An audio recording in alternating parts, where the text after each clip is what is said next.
అమరావతి నమో నమః. అమరావతి నమో నమః. అమరావతి నమో నమః. వేదికమైనున్న ఆర్కిటెక్ట్ ఆఫ్ మోడర్న్ భారత్ గౌరవ ప్రధానమంత్రి నరేంద్ర మోడీ గారికి, మన పేదల నాయకుడు గౌరవ ముఖ్యమంత్రి చంద్రబాబు నాయుడు గారికి, నా అన్న గౌరవ ఉప ముఖ్యమంత్రి పవన్ అన్నకి, వేదికమైనున్న ఇతర గౌరవ పెద్దలకు, ప్రాణాలు సైతం లెక్క చేయకుండా అమరావతి కోసం పోరాడిన రైతులకు, ప్రజలకు నా హృదయపూర్వక నమస్కారాలు.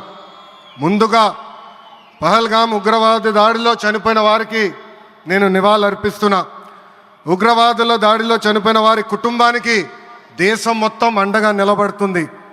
పాకిస్తాన్ గీత దాటింది, అమాయకుల్ని చంపింది, చాలా పెద్ద తప్పు చేసింది. ఒక్క పాకిస్తాన్ కాదు, 100 పాకిస్తాన్లు వచ్చినా భారతదేశ నేలపై మొలిచిన గడ్డి కూడా పీకలేరు. 100 పాకిస్తాన్లకు సమాధానం చెప్పే ఒక్క మిసైల్ మన దగ్గర ఉంది. ఆ మిసైల్ ఏంటో తెలుసా? నమో గౌరవ ప్రధానమంత్రి నరేంద్ర మోడీ గారు. సింహం ముందల ఆటలు ఆడకూడదు, ఆడితే ఏమవుతుంది? మన సింహం నమో కొట్టే దెబ్బకి వరల్డ్ మ్యాప్లోనే పాకిస్తాన్ అని మిస్సింగ్ రావటం ఖాయం. ఈరోజు పాకిస్తాన్ ఆర్మీలో పనిచేసేవారు కొంతమంది రాజీనామా చేశారు, కొంతమంది సెలవులు పెట్టిపోయారు. దట్ ఈస్ మన నమో. నమో కొట్టే దెబ్బకి పాకిస్తాన్ దిమ్మ తిరుగుతాం ఖాయం.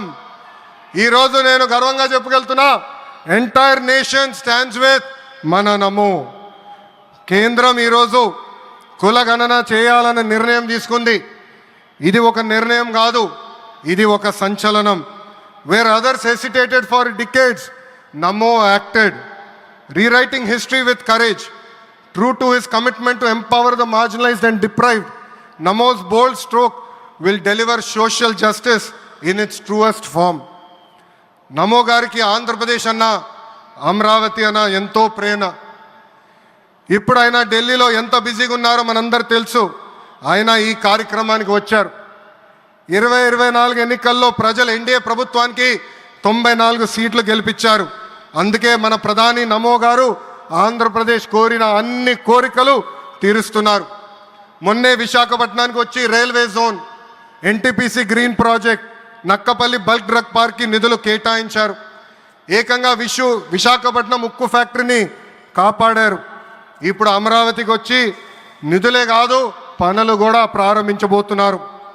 మనం ఒకసారి గతం కూడా గుర్తు చేసుకోవాలి. 2014లో రాష్ట్ర విభజన జరిగింది. కట్టుబట్టలతో మెడబట్టి మన బయటికి గెంటేశారు. ఎక్కడి నుంచి పరిపాలించాలో తెలియని పరిస్థితి. కానీ మన సిబిఎన్ గారికి సంక్షోభాలు కొత్త కాదు. ఒక పక్కన సంక్షేమం, మరో పక్కన అభివృద్ధి చేసి చూపించారు. అందరి ఆమోదం తెలిపిన తర్వాతనే అమరావతి రాజధానిగా ప్రకటించారు. రైతులు చేసిన త్యాగం వల్ల ఈరోజు అమరావతి ఏర్పడింది. ఒకే రాజధాని, అభివృద్ధి, వికేంద్రీకరణ అనే ఎజెండాతో మన ప్రభుత్వం ముందరికెళ్ళింది. రాయలసీమను ఎలక్ట్రానిక్స్, ఆటోమోటివ్, రెన్యూవబుల్ ఎనర్జీ హబ్గా తయారు చేశాం. గోదావరి జిల్లాలో ఆక్వాని పెద్ద ఎత్తున ప్రోత్సహించాం.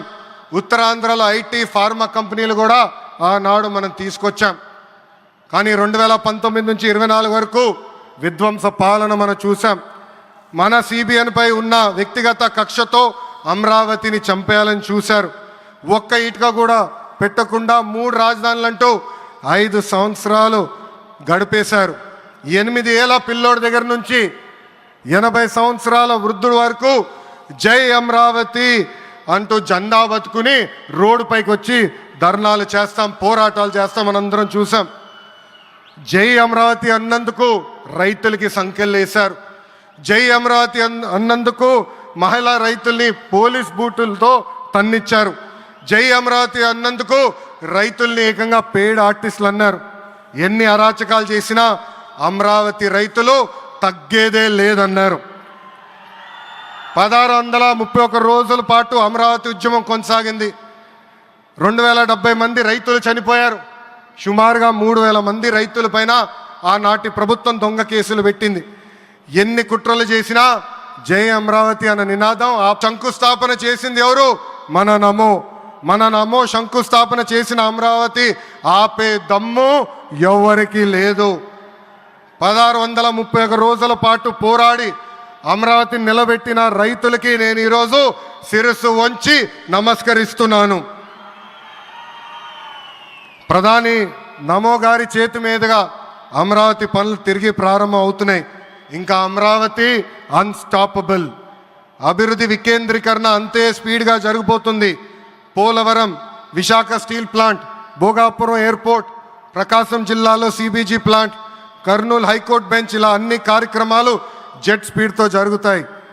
ప్రజాప్రభుత్వం ఏర్పడిన 10 నెలల్లోనే 8 లక్షల కోట్ల పెట్టుబడితో వాటి ద్వారా 5 లక్షల మందికి ఉద్యోగాల అవకాశాలు కల్పించడానికి అనేక నిర్ణయాలు మేము తీసుకున్నాం, ఒప్పందాలు కుదిరించుకున్నాం.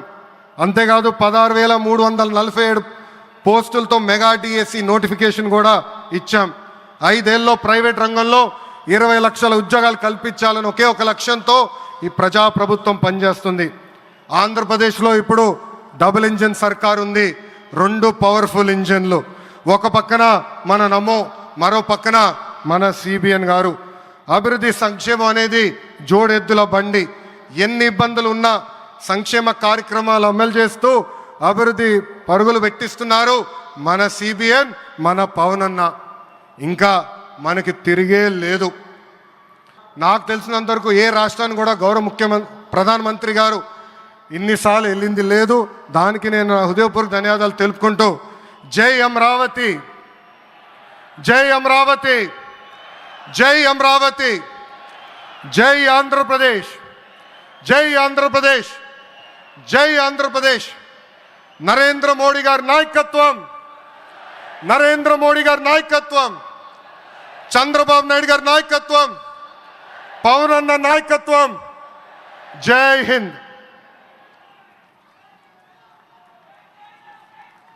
అద్భుతం. ఒక ఉత్తేజపూర్వకమైనటువంటి ప్రసంగాన్ని అందించారు శ్రీ లోకేష్ గారు. ధన్యవాదాలు. చూసారు కదండి. మరి ఈ వీడియో కనుక మీకు నచ్చినట్లయితే ఒక లైక్ కొట్టేసి మీ అభిప్రాయాన్ని కూడా కామెంట్ బాక్స్లో తెలియజేస్తూ ఇలాంటి ఇంట్రెస్టింగ్ అప్డేట్స్ కోసం మా ఛానల్ని సబ్స్క్రైబ్ చేసుకోండి.